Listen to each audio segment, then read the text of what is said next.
আমরা কিন্তু কোনো পার্টি দেখবো না। তাই আপনারা সাবধান হয়ে যান। এখন থেকে যারা মনে মনে করছেন যে এই সুযোগের সদ্ব্যবহার করবেন, আমরা সেটা কোনোভাবে হতে দেব না। ভোট শেষ হয়ে গেছে, কে জিতেছে কে হেরেছে আমাদের জন্য ইম্পর্টেন্ট নয়। আমাদের জন্য ইম্পর্টেন্ট সাধারণ মানুষ আর তাদের শান্তি শৃঙ্খলা ভাবে বেঁচে থাকা। তাই সেটা ঠিক করতে আমরা বদ্ধপরিকর। আজ থেকে সবাই ভেবে রাখুন, একটা একটা জায়গায় কোনো গন্ডগোল হবে, একটা লোক ইনভলভ হবে, আমরা কিন্তু রুথলেস ভাবে সেটা শেষ করব। কোনোভাবেই কোনো ঘটনা ঘটতে দেব না। আর যদি ঘটেছে সঙ্গে সঙ্গে নিপিন দা বাড আমরা ওইখানে শেষ করব। এবং তাই আজকে নতুন করে বার্তা দেয়া যে ৪ তারিখের পর থেকে এখনো পর্যন্ত যা হিংসাত্মক ঘটনা ঘটেছে, যেখানে যেখানে বিভিন্ন পকেটে যেখানে যেখানে ছোটখাটো ভাঙচুর হচ্ছে, বাড়িতে বাড়ি ঘর ঢুকে ভাঙচুর করা হচ্ছে, পার্টি অফিসে তালা লাগানো হচ্ছে বা কোথাও কোনো জিনিসপত্র ধ্বংস করার চেষ্টা করা হচ্ছে, সেগুলোকে কিন্তু আমরা কোনোভাবে লাইটলি নিচ্ছি না। এখনো পর্যন্ত টোটাল ১৬২ জনকে আমরা অ্যারেস্ট করেছিলাম, যার মধ্যে ১৪০ জনকে প্রিভেন্টিভ অ্যাকশনে করা হয়েছে এবং ২২ জনকে স্পেসিফিক কেসে আমরা ফরওয়ার্ড করেছি। দুটো বার্তা, দুটো বার্তা আমরা দিতে চাই। সাধারণ মানুষকে বলতে চাই, পুলিশ পাশে ছিল, পাশে আছে। আগের মতো এখনো আমাদের কন্ট্রোল রুম রয়েছে, আমাদের নাম্বার রয়েছে, সমস্ত সিনিয়র অফিসারদের নাম্বার রয়েছে। তারা সমস্ত প্রহর ২৪ ঘন্টা আপনাদের জন্য আপনাদের পাশে থাকবে, তারা অ্যাক্টিভ থাকবে। আপনারা যাতে নির্বিঘ্নে শান্তিতে স্বাভাবিক জীবনযাপন করতে পারেন, তার জন্য আমরা সবসময় আপনাদের পাশে থাকবো। আপনারা আমাদেরকে পাশে পাবেন, ফোন করবেন, আমরা সঙ্গে সঙ্গে পৌঁছানোর চেষ্টা করব। আর সবচেয়ে বড় বার্তা হচ্ছে ক্রিমিনালদের। আমরা মনে করি যারা আজকে ভাঙচুর করছে তাদের কোনো জাত নেই, তাদের কোনো ধর্ম নেই, তারা সবাই ক্রিমিনাল।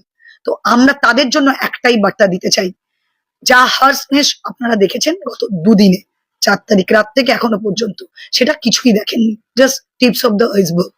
আপনারা দেখবেন আমরা পশ্চিম মেদিনীপুরের সাধারণ মানুষের কাছে অঙ্গীকারবদ্ধ, তারা যাতে ভোট পর্ব শেষ হয়ে গেছে, শান্তিতে শেষ হয়েছে, এরপর যাতে সমস্ত মানুষ নির্বিঘ্নে, নারী পুরুষ বাচ্চা সবাই নির্বিঘ্নে, জাতি ধর্ম বর্ণ নির্বিশেষে তারা আবার সাধারণ স্বাভাবিক জীবনে ফিরে আসতে পারেন, হাসি খুশি আবার আগের মতো সকালে ঘুম থেকে আরাম করে উঠতে পারেন, রাত্রে নিশ্চিন্তে ঘুমোতে পারেন, তাদের কাজ করতে পারেন, সবাই পড়াশোনা করতে পারেন, চাকরি ব্যবসা সমস্ত করতে পারেন। কারোর যেন কোনো স্বাভাবিক জীবনে কোনো রকম কোনো ফারাক না আসে, তার জন্য আমরা প্রশাসনের সবাই বদ্ধপরিকর। তাদের জন্য এই বার্তা।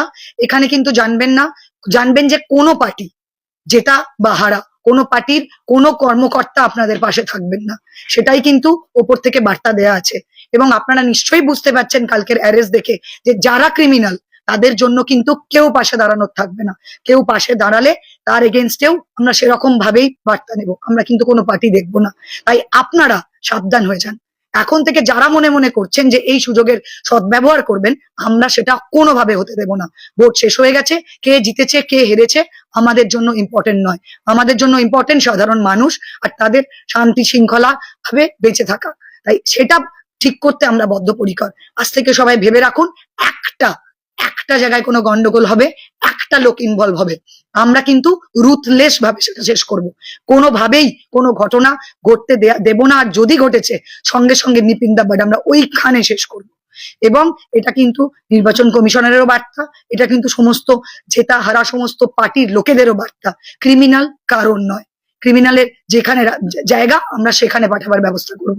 তাই আপনারা কেউ মনে করবেন না যে এই সুযোগের সদ্ব্যবহার করে আমাদের এই পশ্চিম মেদিনীপুরের শান্তি শৃঙ্খলা আপনারা নষ্ট করতে পারবেন। আপনাদের জন্য বার্তা, আপনারা সাবধান হয়ে যান। আমরা কিন্তু আপনাদেরকে যেখানে থাকবেন সেখান থেকে এনে যেখানে আপনাদের থাকার দরকার সেখানেই পাঠাবো। তো